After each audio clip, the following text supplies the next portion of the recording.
বানৰ যিখন ছবি বান পৰিস্থিতি অপৰিৱৰ্তিত বুলি ক'ব লাগিব, কিন্তু জলস্তৰটো কিছু পৰিমাণে কমিছে। কাৰণ যিহেতুকে এই যি নেপকো জলবিদ্যুৎ প্ৰকল্পৰ গেট এতিয়া বন্ধ ৰখা হৈছে, যাৰ পৰিপ্ৰেক্ষিতত লাহে লাহে পানী কমিছে যদিও ৰাইজৰ দুৰৱস্থা কিন্তু কমা নাই। সেইটো খুব গুৰুত্বপূৰ্ণ কথা।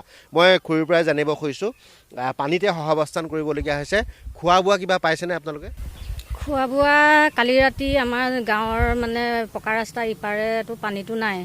সেই গাঁৱৰ ৰাইজে মানে আলোচনা কৰি পেলাই আমি ৰাতিপুৱাৰ পৰাতো পানীত ডুবিয়ে আছোঁ, পানীত পৰিয়ে আছোঁ। আৰু ৰাতি 8টামানলৈ মানে খাদ্য বনাই পেলাই আমাক ৰাস্তাই ৰাস্তাই খাদ্য যোগান ধৰিছে। আৰু যিসকল ডেকা আছে তেওঁলোকে তালৈ ওচৰলৈও মাতিছে খাবলৈ। এনেকৈ খাই মেলি আমি ৰাতি যেনে তেনে কটাইছোঁ। হঠাৎ যে পানী আহিল, তাৰ আগতে কিবা জাননী বা আপোনালোকে কিবা জনাইছিল নে প্ৰশাসনৰ ফালৰ পৰা? নাই, আমি একো গম পোৱা নাই যে পানী আহিব, সতৰ্ক হওক, কিবা কৰ, এনেকৈ আমি ক'ৰ পৰাও পোৱা নাই। আৰু শুনিছোঁ হুলস্থুল লাগিছে, ক'ৰবাত আঁতৰৰ পৰা আৱাজ আহিছে, মানুহৰ চিঞৰ বাখৰ, এনেকৈহে জানিছোঁ যে মাথাউৰি ক'ৰবাত ছিগিছে। আৰু তেনেকৈ গম পাই পেলাই আমি মানে চাওঁতে মেলোতে ওলাই ইমিডিয়েট পানী আহি আমাৰ ভিতৰত সোমালেই। নিশ্চয়কৈ। আৰু কালিৰ দিনটোত আমি উল্লেখ কৰিছোঁৱেই এটা গাইড বান্ধ, যিটো আলফা গাইড বান্ধ বুলি কোৱা হয়, সেই গাইড বান্ধটো কালি ছিঙি গৈছিল, যাৰ পৰিপ্ৰেক্ষিতত এই অঞ্চলসমূহ এতিয়া চাওক যে সম্পূৰ্ণৰূপে পানীৰ তলত। তৃষ্ণা, মই এই কলৰ ভূৰখনত উঠি সৌ ঘৰখনলৈ যদি যাব পাৰোঁ, ঘৰখনতনো কেনেকুৱা কি পৰিৱেশ পৰিস্থিতি, সেইখিনিও জানিবলৈ কিছু পৰিমাণে যত্ন কৰিম।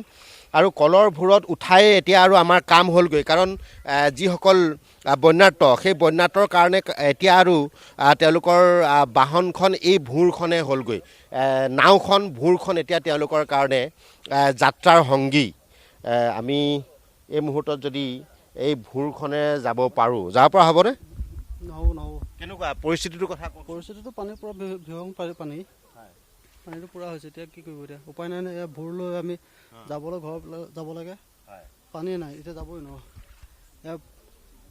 নিশ্চয়কৈ। আৰু এই ধৰণেই ভূৰতো যাব নোৱাৰা এক অৱস্থা। মই উল্লেখ কৰিছোঁৱেই যে এতিয়া আৰু আমি পৰিস্থিতি পৰ্যবেক্ষণৰ কাৰণে ভূৰৰ অবিহনে কোনো ধৰণৰ বিকল্প ব্যৱস্থা নাই।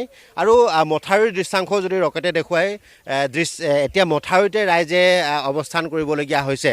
যে যেনেকৈ পাৰে আনিছে, আনি তেওঁলোকে খাইছে। কিন্তু প্ৰশাসনৰ তৰফৰ পৰা দুই এক তেওঁলোকক ব্যৱস্থা কৰিছে যদিও বিশেষ সহায় সাহাৰ্য এতিয়ালৈকে পোৱা নাই বুলি আমাক উল্লেখ কৰিছে। মই এজন ডেকা বন্ধু আছে, তেওঁৰ পৰা জানিব খুজিছোঁ কেনেকুৱা ধৰণে এতিয়া ভূৰখনে আপোনালোকৰ মূল কেনেকৈ চলিছে? এতিয়া চলিবই পৰা নাই, নিবই পৰা নাই, ডুব খাই গৈছেগৈ পানীৰ পৰা। উপায় নাইকিয়া অৱস্থা।